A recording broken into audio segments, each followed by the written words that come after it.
बंगाल में आज पीएम मोदी चुनावी बिगुल फूंकने वाले हैं। इस पावर शो में मशहूर अभिनेता मिथुन चक्रवर्ती भी शामिल होंगे। नंदीग्राम में ममता को चुनौती देने जा रहे शुभेंदु अधिकारी ने क्या कहा? उधर सिलीगुड़ी में महंगाई को लेकर ममता बनर्जी की पदयात्रा है और बंगाल से जुड़ी सभी अहम खबरों के लिए आपको हम दिखाते हैं top 9 battle of Bengal.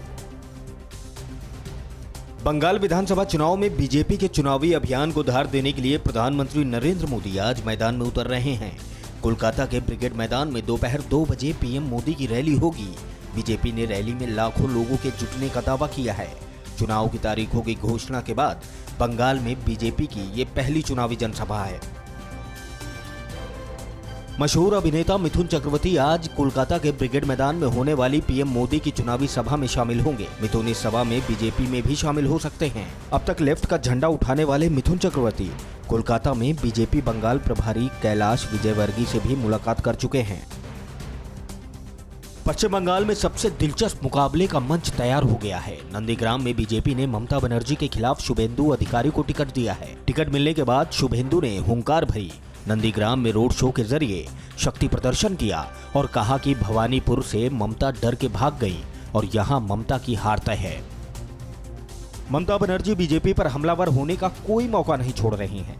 Mamata Banerjee आज सिलीगुड़ी में रसोई गैस की बढ़ी कीमतों के खिलाफ विरोध प्रदर्शन करेंगी। इस दौरान ममता बनर्जी दार्जिलिंग मोड़ और सिलीगुड़ी में महिलाओं के साथ पदयात्रा करेंगी। आपको बता दें, हाल ही में पेट्रोल की बढ़ी कीमतों के खिलाफ कोलकाता में ममता बनर्जी ने ई-बाइक रैली निकाली थी और स्कूटी भी चलाई थी।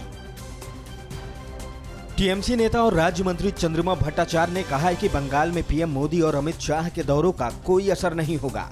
इस बार टीएमसी 250 सीट जीतेगी। 211 के ऊपर, यानी वो 250 भी क्रॉस कर सकता है। पश्चिम बंगाल में चुनाव से पहले ममता बनर्जी को लगातार झटके लग रहे हैं। दक्षिण 24 परगना के ही सतगछिया विधानसभा क्षेत्र से तृणमूल कांग्रेस की विधायक सोनाली गुहा ने टिकट नहीं मिलने पर बगावत कर दी है। अब वो बीजेपी में शामिल होने जा रही हैं। सोनाली गुहा ने कहा है, अगर ममता दीदी मुझे छोड़ सकती हैं तो मैं क्यों नहीं। पश्चिम बंगाल विधानसभा चुनाव के लिए कांग्रेस ने उम्मीदवारों की लिस्ट जारी कर दी है। कांग्रेस ने 13 उम्मीदवारों के नाम का ऐलान किया है।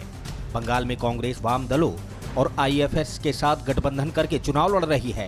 कांग्रेस 92 सीटों पर ताल ठोक रही है। राज्य में 8 चरणों में विधानसभा चुनाव होने हैं। बंगाल चुनाव के लिए बीजेपी ने कैंपेन सॉन्ग लॉन्च कर दिया है। बीजेपी ने तृणमूल कांग्रेस पर निशाना साधने के लिए चुनावी गाना गोरबो सोनार बांग्ला लॉन्च किया है। कल कोलकाता में बीजेपी दफ्तर में थीम सॉन्ग लॉन्च किया गया। पश्चिम बंगाल में कोयला घोटाले की जांच को लेकर सीबीआई एक्शन में है। सीबीआई ने सोमवार को 2 वरिष्ठ पुलिस अधिकारियों को पूछताछ के लिए बुलाया है। उधर दूसरी तरफ ममता के भतीजे और टीएमसी सांसद अभिषेक बनर्जी के करीबी विनय मिश्रा के खिलाफ रेड कॉर्नर नोटिस जारी करने की तैयारी की जा रही है। फिक्र आपकी, सोमवार से शुक्रवार रात 9 बजे सिर्फ TV9 भारतवर्ष पर।